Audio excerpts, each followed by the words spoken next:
السلام علیکم ورحمۃ اللہ وبرکاتہ۔ ناظرین کرام، عوام میں بہت کم لوگ ہوں گے جو یہ جانتے ہوں گے کہ محمد بن قاسم سے بھی کافی عرصہ قبل صحابہ کرام کے عہد مبارکہ میں اسلام ارض پاک و ہند میں فاتحانہ داخل ہو چکا تھا۔ ہندوستان کی سرزمین میں اسلام کی فاتحانہ آمد کا آغاز عہد خلافت فاروقی سے ہوتا ہے، جب ایک صحابی رسول حضرت عثمان بن ابی العاص ثقفی رضی اللہ تعالی عنہ نے بحری بیڑا تیار کرایا اور اپنے چھوٹے بھائی حکم بن ابی العاص ثقفی رضی اللہ تعالی عنہ کی زیر قیادت ہندوستان کی طرف روانہ کیا۔ اس لشکر اسلامی نے موجودہ ممبئی کے اطراف میں واقع تھانہ اور بھڑوچ کی بندرگاہوں پر حملہ کیا۔ یہ کسی بھی اسلامی لشکر کا ہندوستان کی سرزمین پر پہلا حملہ تھا۔ حضرت عثمان بن ابی العاص بن بشر طائف کے رہنے والے تھے اور ان کا تعلق قبیلہ بنو ثقیف سے تھا۔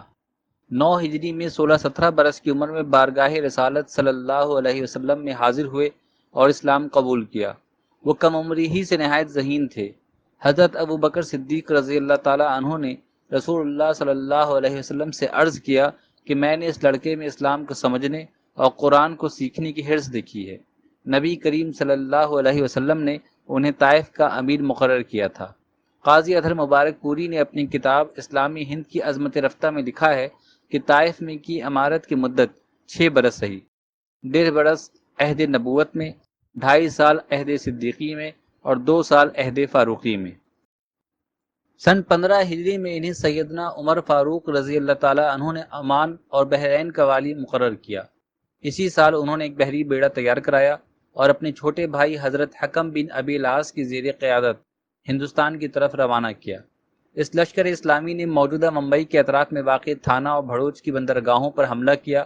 حضرت عثمان نے اپنی زندگی میں مختلف مقامات میں کی جانے والی متعدد جہادی سرگرمیوں میں حصہ لیا۔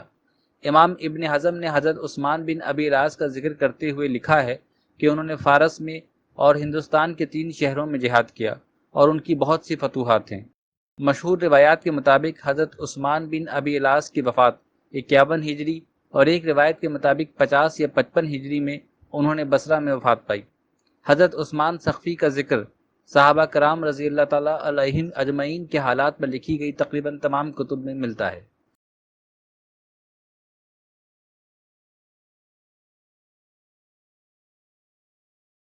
ناظرین کرام، رسول اللہ صلی اللہ علیہ وسلم کی حدیث ہے، بلغوا انی ولو آیا، یعنی مجھ سے سن کر یا لے کر آگے بیان کرو، خواہ ایک آیت ہی کیوں نہ ہو۔ اس حدیث سے ابلاغ کی اہمیت واضح ہوتی ہے۔